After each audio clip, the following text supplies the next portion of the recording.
Mr. Secretary, thank you so much for sparing your time to be with us, Kompas TV. I am Frisca. Really great to see you. Thank you. So nice to be with you.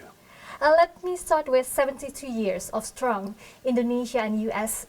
Diplomatic ties. So how to reaffirm that strong diplomatic ties between two countries, especially about the Indonesian strategic partnership and the importance of the free and open Indo-Pacific region?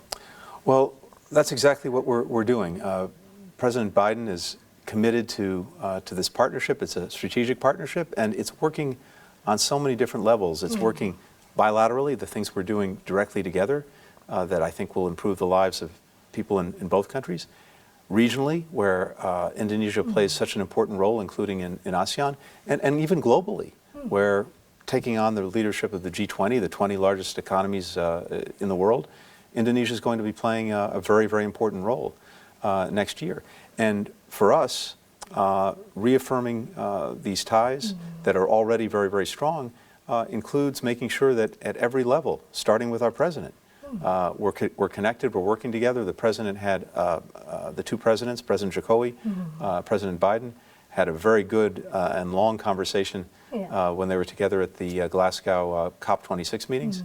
In fact, the meeting was scheduled to go for half an hour. It went twice that long because there was so much to talk about. And I think that's evidence of our commitment to the relationship. Specifically about your meeting with President Joko Widodo and other senior officials. So how the U.S. sees strategic role that Indonesia could take part of? Well, first of all, I was really grateful for the time that President Jokowi gave me yesterday when I arrived, and then all of the work that we've done since then with Minister Retno, Minister Lahut, and other colleagues and friends. And I think we talked about the issues that are having an impact on the lives of people in both of our countries, and the work that we can do together on them. COVID-19 and combating that, and together building an even stronger system so that in the future we can deal with pandemics even more effectively. Climate and dealing together with the challenge that it presents, but also the opportunity to create good new jobs with green technology. And infrastructure and investment and the economic ties between our countries, which we think can and should grow even stronger. So we talked about all of that, and what we call the digital economy. So much of our economy now is shaped by the digital world, and making sure that people in both of our countries have the skills that they need to really do well in that economy. Okay. Mr. Secretary, regarding to the tensions in the South China Sea, what are the key concerns from the U.S. and how could Indonesia and the U.S. commit to do on this issue? Well, you know, we talk about a free and open Indo-Pacific, but what does that mean? It means that for individuals, they are free to shape their own destinies, to make their voices heard, to live in free and open societies. For countries, it means the freedom to choose their own path and to choose their own partners. And regionally, it means a region where countries are, and the relationship between them is defined by collaboration and cooperation, not coercion. And so that's the kind of Indo-Pacific that I think not only do we want to see, but people throughout the region want to see, including in Indonesia. And so that's what we're looking for and what we're working toward. And since the U.S.-China trade war has become a concern to global communities for many years, so in the year of President Biden administration, how was the relation between two countries? Does the U.S. see the China's progress in economy and technology as a threat? Trade, investment are good, including with China for all of us, provided it's fair, that it's on a level playing field, that everyone is playing by the same rules. So that's what we care about. That's what concerns us. If countries are not playing by the same rules, well, it's important that we do something about that together. But we want to see more trade. We want to see more investment across the board. When it comes to investment, for example, in things like infrastructure, we'd like to make sure that it's what we would call a race to the top, not a race to the bottom, to make sure that investment is done transparently, openly, without corruption, building things to the highest quality, making sure the environment is protected, that workers are protected. If that happens, whether that investment is coming from China, from us, from anyone else, it's a good thing. Okay.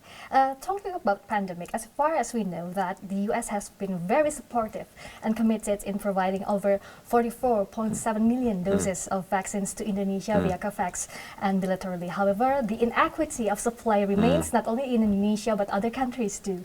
So, is there any extra thing that U.S. will act to help in bridging the deficit? Yes, you're right. There are inequities, and it's not only wrong morally.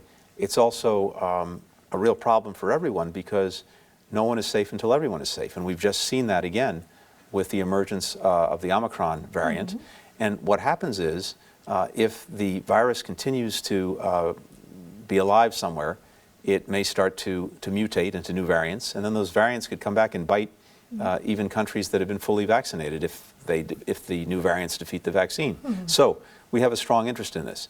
The United States has committed to donate between now and the rest of next year 1.2 billion doses of safe and effective vaccines around the world. And as you said, we're doing it through COVAX to make sure that it's distributed equitably to the countries who need it and not based on politics. And we do it with no strings attached. We don't ask for anything in return. That's very, very important too. But here's the other challenge. It's not simply enough to produce more vaccines. And by the way, we'd like to see production in other countries, including, for example, in Indonesia. But it's not enough to simply produce more vaccines. We also have to make sure that the vaccines actually get into arms. And there are challenges there too. There are logistical challenges, there are distribution challenges. We're working very hard to help solve those problems. Okay. 2022 is just a step ahead, and there will be a big moment for Indonesia as the chairman of G20. Yes. How the U.S. supporting Indonesia's chairmanship of the G20?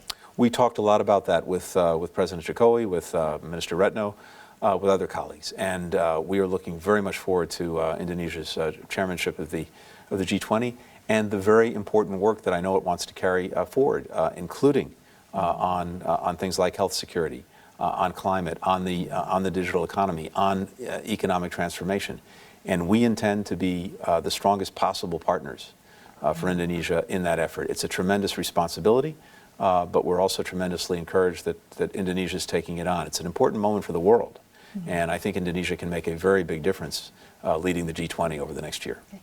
The U.S. Secretary of State, Antony J Blinken. Thank you so much for being with us. Thank you. Good to be with you. Thank you.